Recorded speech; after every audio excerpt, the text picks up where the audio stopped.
Добро пожаловать на канал Гудзик DIY. Меня зовут Катя, и это видео я снимаю в рамках проекта «Хоровод ремесленников». Но снимаю его не одна, а совместно с другими рукодельницами YouTube. Обязательно смотрите это видео полностью, ведь в конце ролика я покажу фото работ других мастеров, и ссылки на их каналы оставлю в описании. И первой сделаю имитацию глиняной фигурки. Основой для нее послужит картон. Он тонкий, его можно легко согнуть и склеить из него такую вот приплюснутую трубу.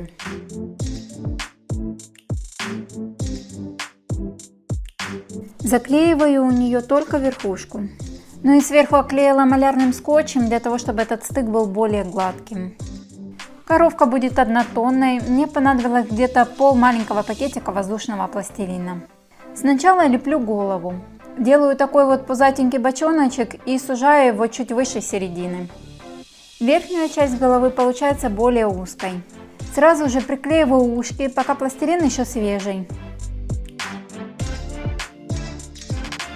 Рожки будут небольшие, поэтому я их ничем дополнительно не укрепляла. Если нужно сделать их более длинными, то лучше дополнительно укрепить их проволокой.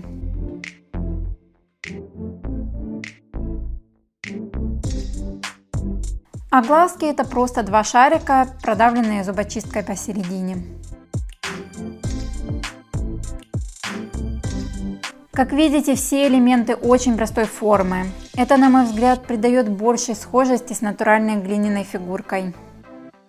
Хвост располагаю так, чтобы он не торчал в сторону, а лежал на боку у коровы.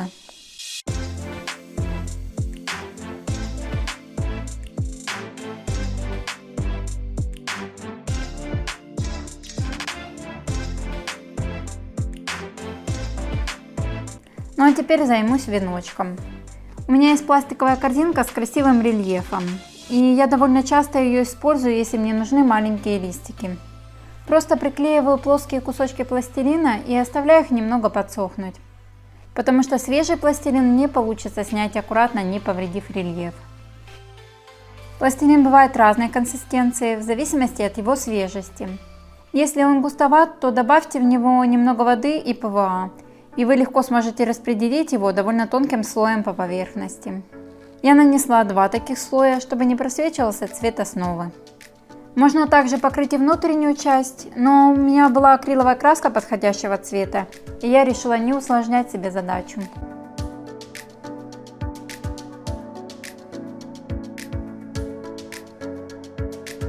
Ну а теперь можно голову и хвост вернуть на место.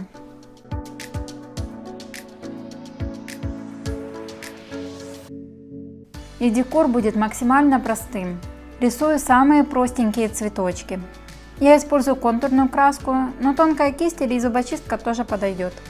Решила глазки выделить, очень уж они сливаются.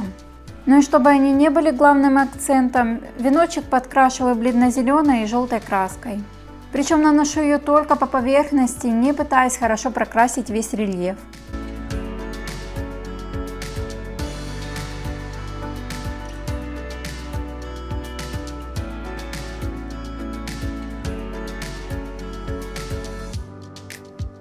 Моя коровка станет елочной игрушкой, поэтому нужна петелька для подвешивания.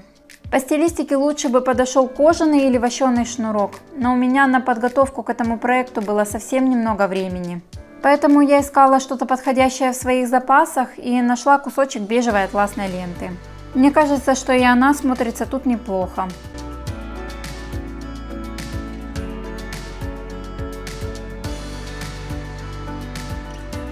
Сверху петельку закрепляю бусинками, фигурка просто невесомая, и поэтому я их даже не приклеиваю. Держится все очень хорошо, и ленточка не проскальзывает.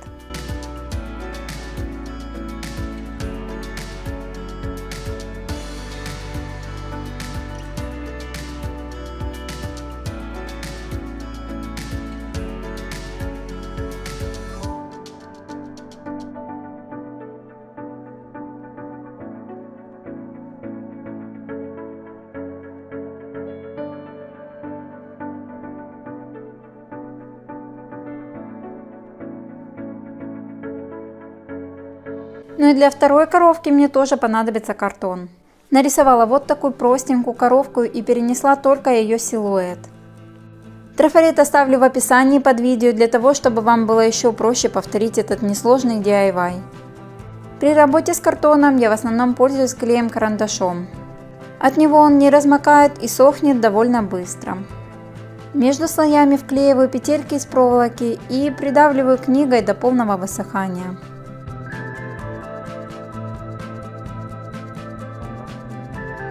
И после этого оклеиваю салфетками с обеих сторон.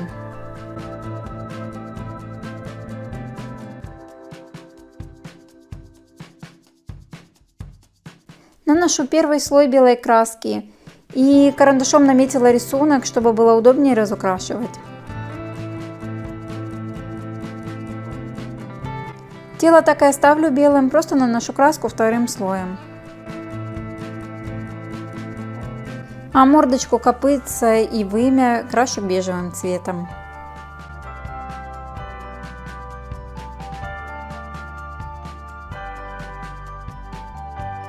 Ну и, конечно же, рисую пятнышки и тем же цветом очерчиваю копытца.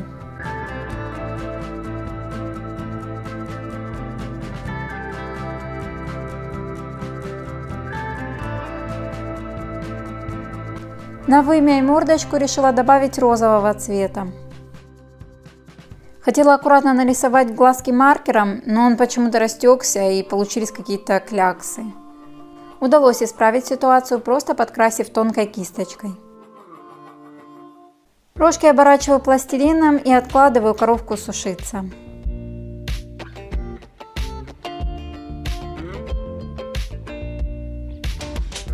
Шарики будут 3 цветов, потому что если сделать их однотонными, они будут сливаться. Сушу их, воткнув зубочистку в губку, для того, чтобы они не примялись, а оставались кругленькими со всех сторон. Для ножек сделала маленькие шарики приблизительно одного размера.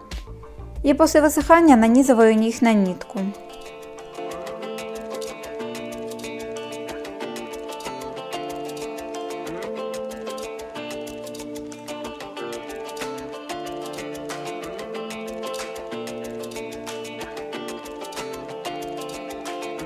А воздушные шарики приматываю на проволоку, а между ними вклеиваю петельку для подвешивания.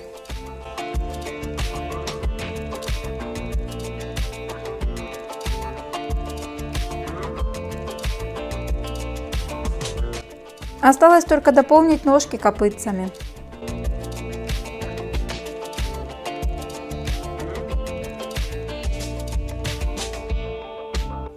Как видите, из абсолютно одинаковых материалов картона и воздушного пластилина получились такие разные и не похожие друг на друга коровки.